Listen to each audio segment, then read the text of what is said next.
시편 94편 말씀을 가지고 비밀 선행에 대한 기쁨, 비밀 선행에 대한 기쁨이라는 제목으로 하나님 말씀 나누겠습니다. 1960, 70년대에 세계 테니스계를 주름잡던 에서라는 흑인 선수가 있었습니다. 그러니까 메이저 대회에서 3번이나 우승한 최초의 흑인 선수라고 합니다. 그런데 그가 어느 날 심장 수술을 받다가 수혈로 인해서 에이즈에 걸렸습니다. 이 소식이 알려지자 많은 사람들, 많은 팬들이 편지를 보냈습니다. 왜 하나님께서 하필이면 당신이 에이즈에 걸리게 하셨을까? 대부분 이런 취지의 편지였습니다. 그런데 그에 대해서 이 에서라는 흑인 선수가 이렇게 답했다고 합니다. 전 세계 5천만 명이 테니스를 시작하고 그중 500만 명이 테니스를 정식으로 배우게 됩니다. 그중 50만 명이 선수가 되고 그 가운데 5만 명이 대회에 출전합니다. 그중 5천 명이 메이저급 대회에 출전하고 그 가운데 50명만이 윈블던에 나옵니다. 그런데 그 가운데 단 2명만이 결승에 올라서지요. 제가 윈블던 우승컵을 들어올릴 때 하나님 하필 왜 저인가요? 라고 묻지 않았습니다. 마찬가지로 자신이 오늘 고통을 당한다고 해서 하나님 왜 하필 접니까? 라고 묻지 말아야 합니다. 하나님은 공평하십니다. 여러분 멋지지 않습니까? 사람들이 자기가 잘못됐을 때는 하나님 하필 왜 접니까? 라고 말하는데 자기가 잘 될 때는 하나님에게 말하지 않죠.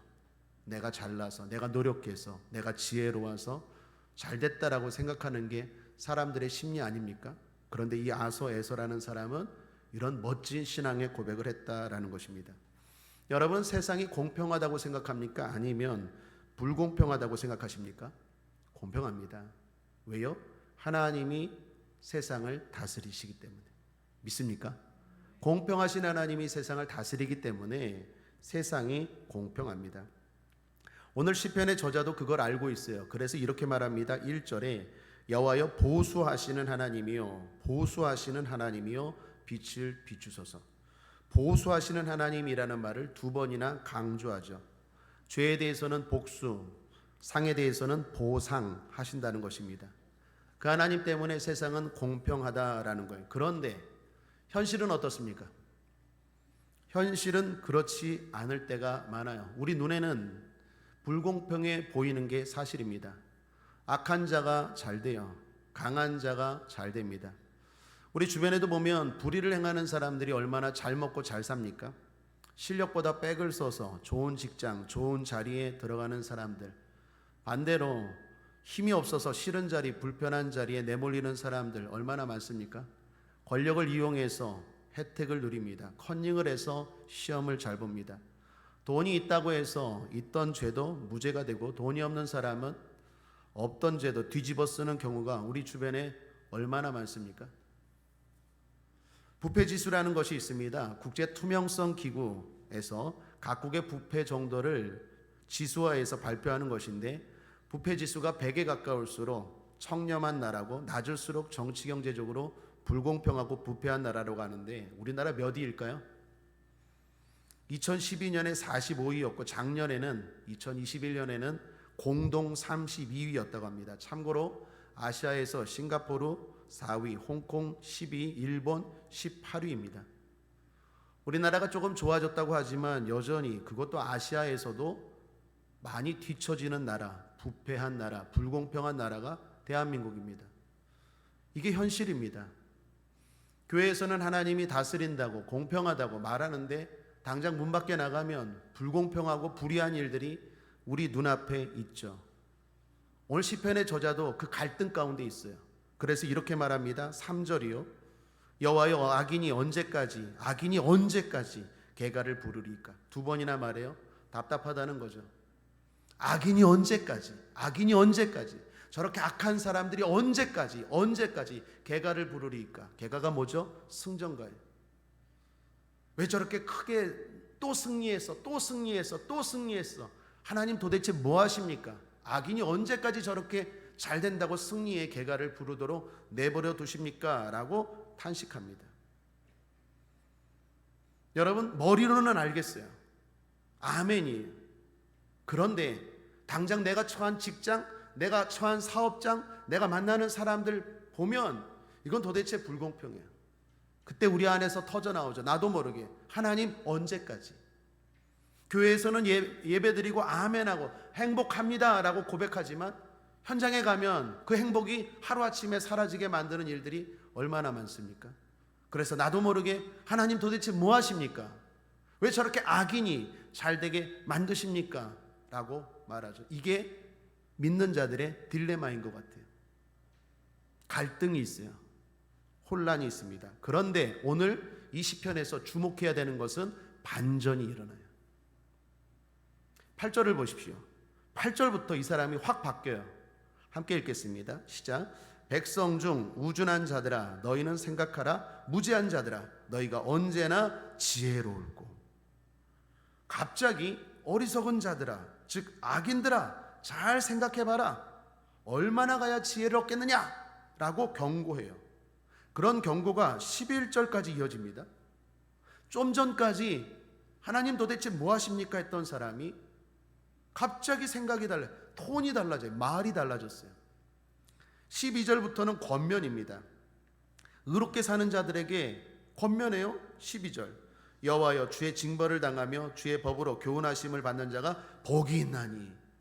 믿음으로 사는 사람들에게, 의롭게 사는 사람들에게 말합니다. 여러분 복이 있습니다. 복이 있죠. 이런 권면이 15절까지 이어집니다. 그러면서 자신의 깨달음도 이야기해요. 16절부터는 자신의 깨달음인데 특별히 17절을 보실까요? 여호와께서 내게 도움이 되지 아니하셨다면 내 혼이 벌써 정막 중에 처하였으리로다. 정막이 히브리어로 두마인데 벙어리가 되다라는 뜻입니다. 여기서는 죽음의 침묵을 말합니다. 그래서 의역하면 죽어서 기회가 없었을 것입니다 라는 말입니다. 즉 주님이 도와주시지 않았다면 벌써 나도 저렇게 악한 자들과 똑같이, 어리석은 자들과 똑같이 죄를 범하고 악을 행하다가 죽음을 맞이했을 거라는 거예요. 하나님이 나를 붙잡아 주지 않았다면.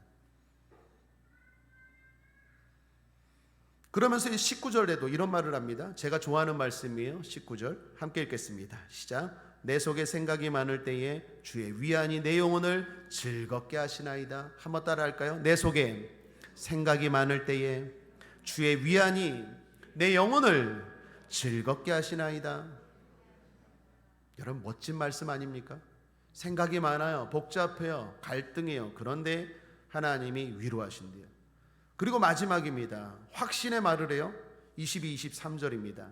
여호와는 나의 산성이시오 나의 하나님은 나의 피할 반석이시라. 저희 죄악을 저희에게 돌리시며 저희의 악을 인하여 저희를 끊으리시니 여호와 우리 하나님이 저희를 끊으시리로다. 확신을 말해요.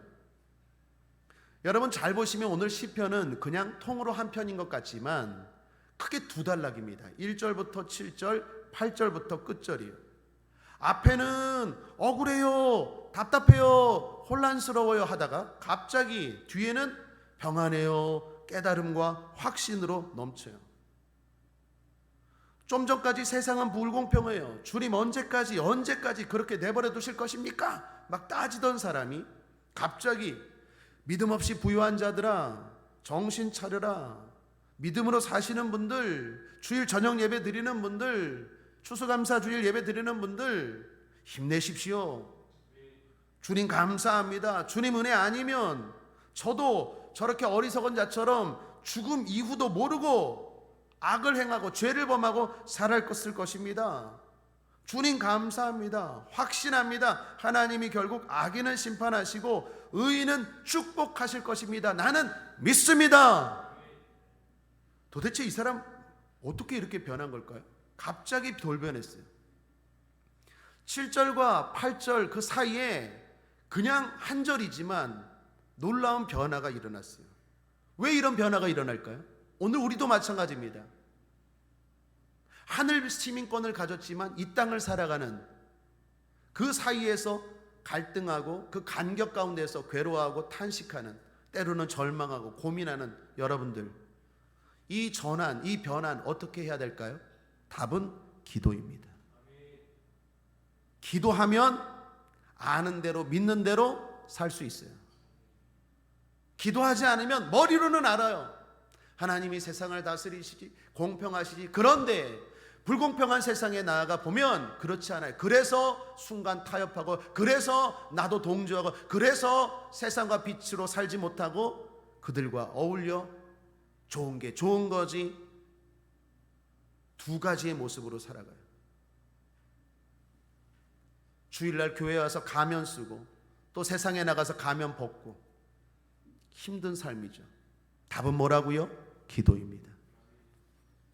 기도할 때 깨닫게 되고, 기도할 때 더 중요한 것 깨달은 대로 살 수 있습니다.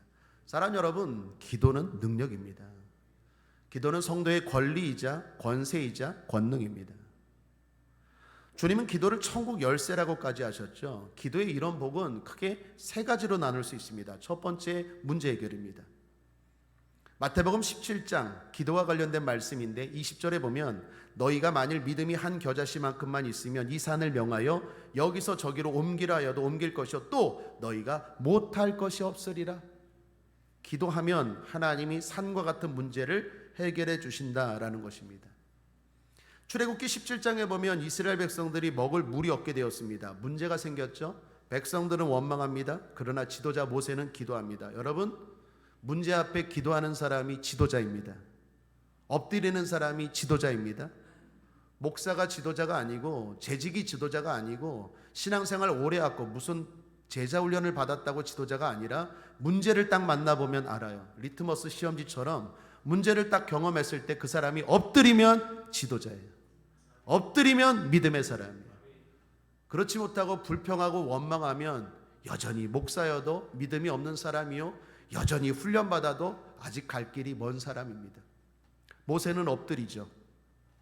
하나님 앞에 엎드렸을 때 하나님이 어떻게 해요? 물의 문제를 해결해 주세요. 그런데 출애굽기 17장 그 다음 하반절에 보면 또 다른 문제가 생깁니다. 이번에는 적의 문제예요.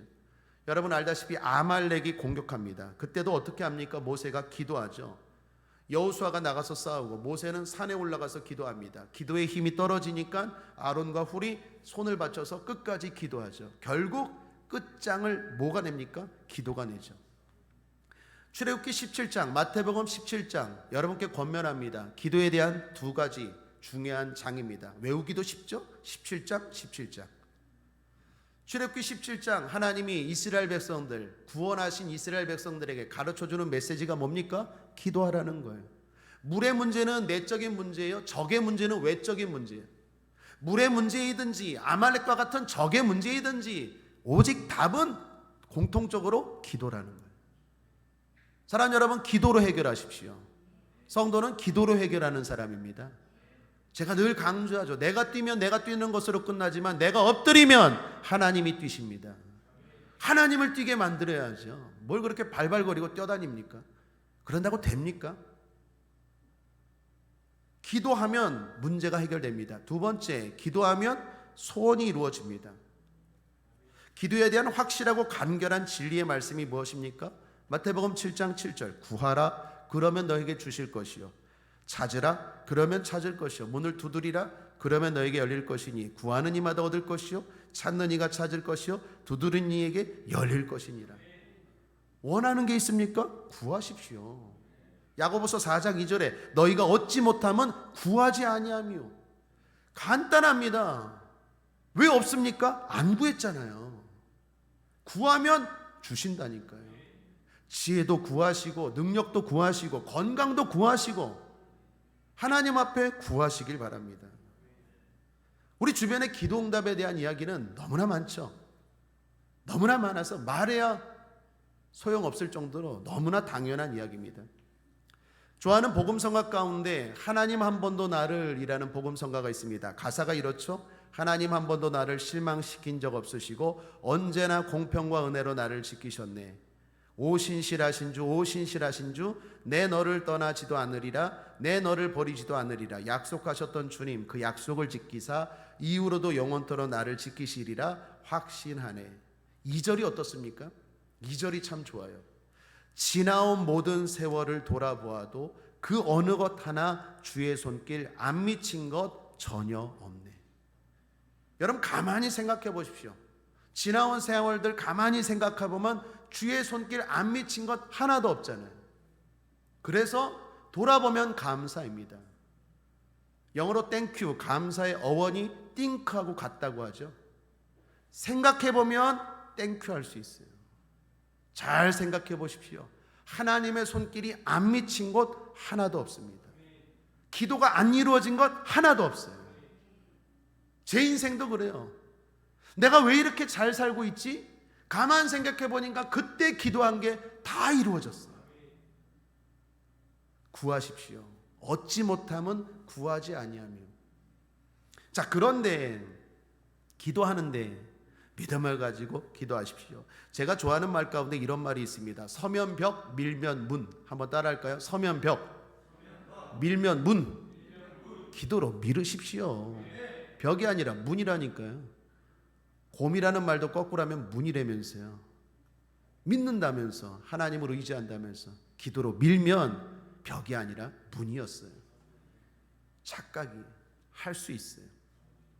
자, 그런데 기도의 능력 중 마지막 중요한 것 하나가 있습니다. 그게 뭘까요? 믿음 제공이에요. 때로는 하나님이 나를 바꾸실 때가 있어요. 답답해하고 억울해하는 나를 바꿀 때가 있어요. 환경이 아니라 나를 바꿀 때가 있어요. 왜? 나를 위해서. 여러분, 아이가 밖에 나갔다가 돌아오면서 아이스크림 달라고요. 그런데 막 놀아서 손에 흙이 묻어 있어요. 그럼 엄마가 뭐라고 합니까? 아이스크림 줍니까? 안 주죠. 손 씻고 와. 손 씻어. 왜 엄마가 아이스크림 안 줍니까? 아이를 위해서. 아이스크림을 주는 게 먼저가 아니라 네가 깨끗하게 되는 게 더 먼저고 더 중요하죠. 때로는 내가 하나님 앞에 구하는데도 불구하고 하나님이 안 주세요. 안 들어주세요. 네가 먼저야. 네가 바뀌어야 돼. 말할 때가 있어요. 그래서 철학자 키에르케고르가 기도에 대해서 이런 말을 했습니다. 기도는 하나님을 바꾸는 게 아니라 나를 바꾸는 것이다. 기도를 하나님을 자꾸 바꾸려고 해요. 하나님은 좋으신 하나님이고 하나님은 항상 오르세요. 그럼에도 불구하고 안 주실 때는 내가 문제가 있는 거예요. 내가 바꿔야 돼요. 내가 변화되어야 돼요. 다윗이 그랬죠.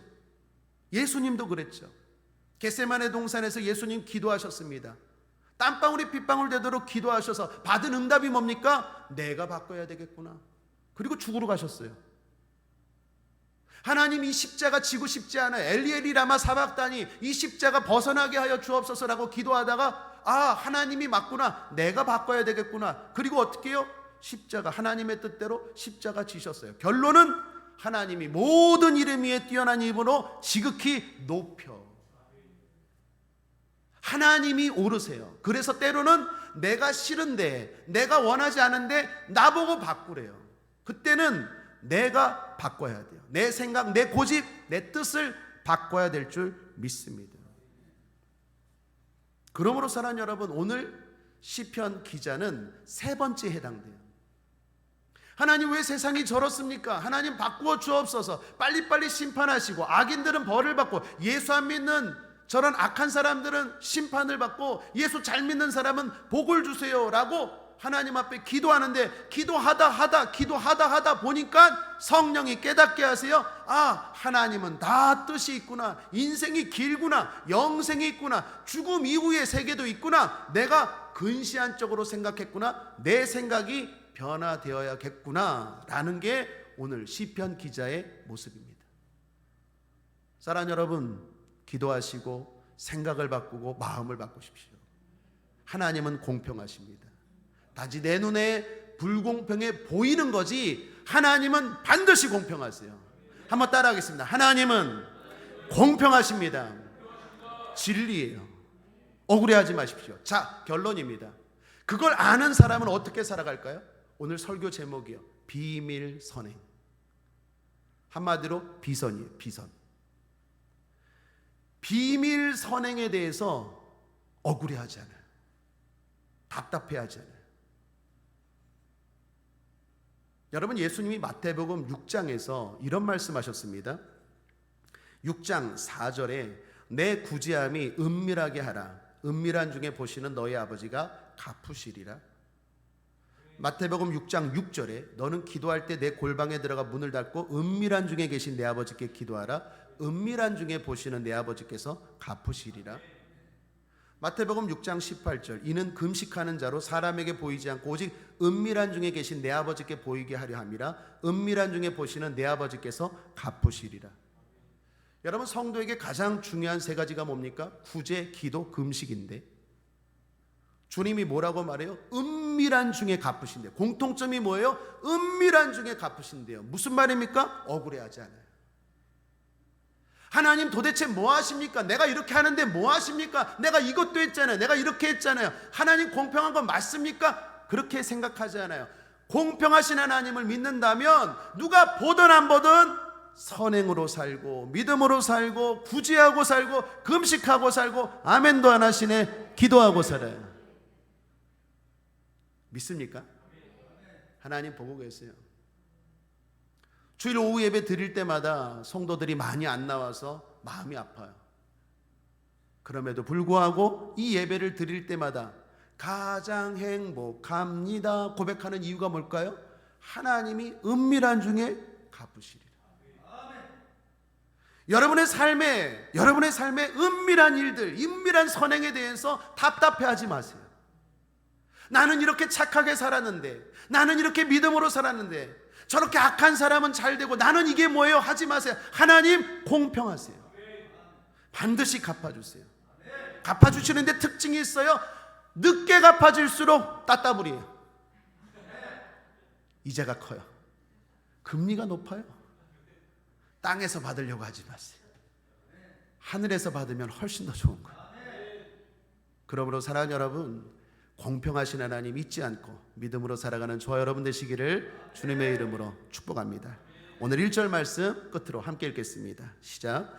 여호와여 보수하시는 하나님이여 보수하시는 하나님이여 빛을 비치소서. 기도하겠습니다. 좋으신 하나님 아버지 감사합니다. 오늘도 우리를 사랑하셔서 아버지 하나님 이 오후 예배 불러주시니 감사합니다.